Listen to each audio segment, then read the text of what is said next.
Good morning to you, ladies and gentlemen, and welcome to Everything Blue Jays, a podcast dedicated to the American League Toronto Blue Jays. And today we're just going to take a look back at the past year and then look ahead to 2018 to see what the Toronto faithful can actually look forward to coming up here. So just kind of getting right into it, some news to share if you hadn't heard already. General Manager Ross Atkins just confirmed that the Blue Jays will not pick up Jose Bautista's option.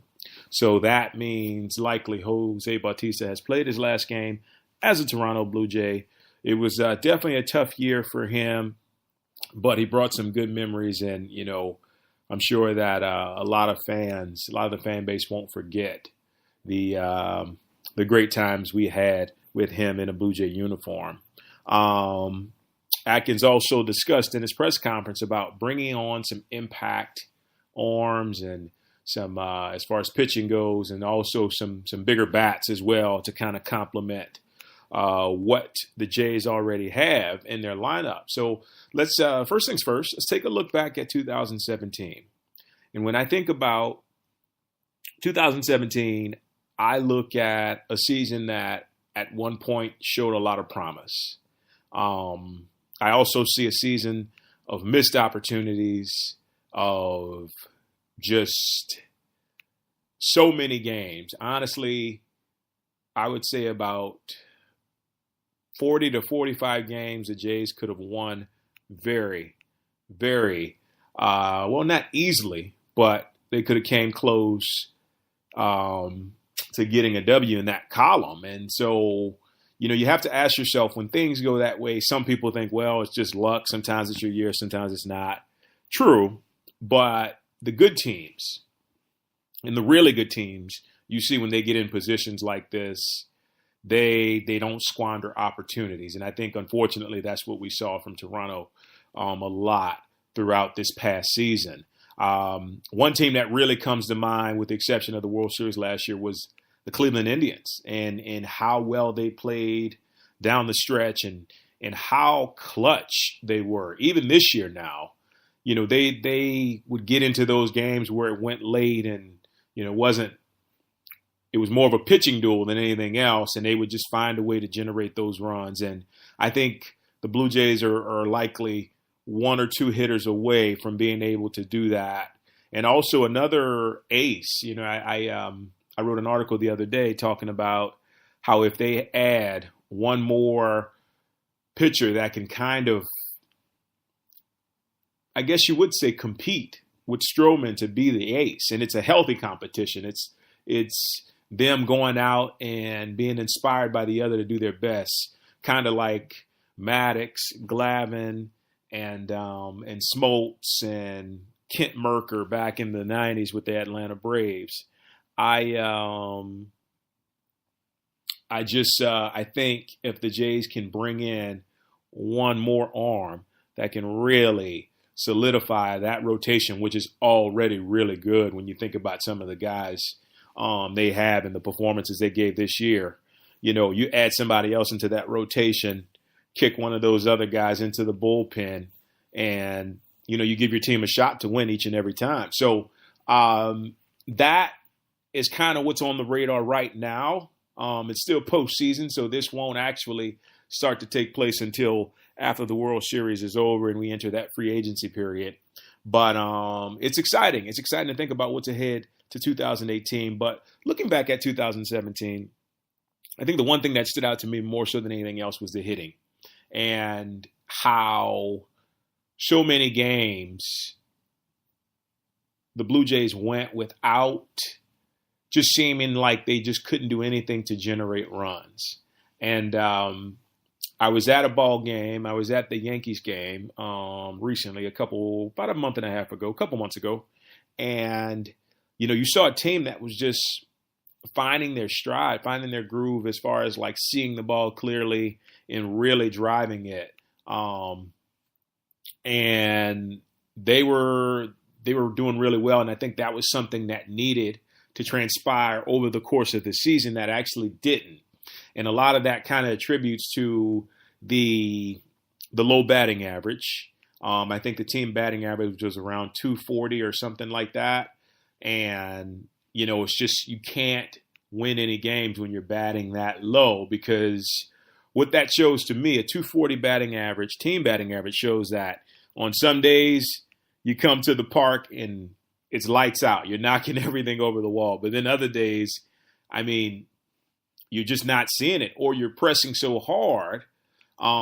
Speaking of Bautista, I think that, to me, was the biggest thing with him.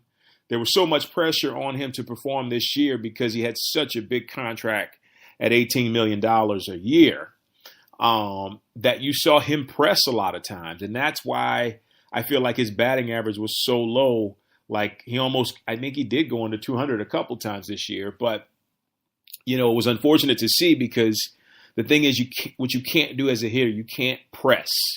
All right. You can't swing as hard as you can and aim for the fences every time. When you struggle as a hitter, what you want to do is you want to just focus on making contact, focus on driving the ball, making sure your hands are in the right place, making sure you're using your hips, and more importantly, your eyes. Your eyes are seeing the pitches clearly. And if that takes extra batting practice, if that takes extra time with the hitting coach, that's what you got to do. But we just didn't see it in 2017. And there were streaks, and there were times where we thought, okay, we're going to pull this thing together. But in the end, it just kind of fell apart. And so that is what the biggest need, I feel like, the biggest thing that has to change in 2018 is bringing in that guy who can hit 280, who can hit over 300, can drive in those RBIs. And also, a lot of people hadn't talked about this, but I think you need a legitimate leadoff guy. And when I say legitimate, I'm thinking along the lines of like a Ricky Henderson. I know he wasn't much when he came to Toronto at that time, but like early in his career, a guy who can get on base, whether it's drawing a walk or getting a single, double, whatever it is, driving the ball, and even, a guy that can steal some bases. We hadn't seen that a lot in the major leagues at all, let alone Toronto. But if you can get a guy who can come in and steal 30 bases or so for you a year, that can turn into runs, and runs can turn into wins, especially when your pitching staff is already pretty good and is likely going to get better. So, with that being said, you look at 76-86. 76 and 86 this year, 10 games under 500. For me, the biggest thing I see with that, I see a team that is right on the cusp of competing.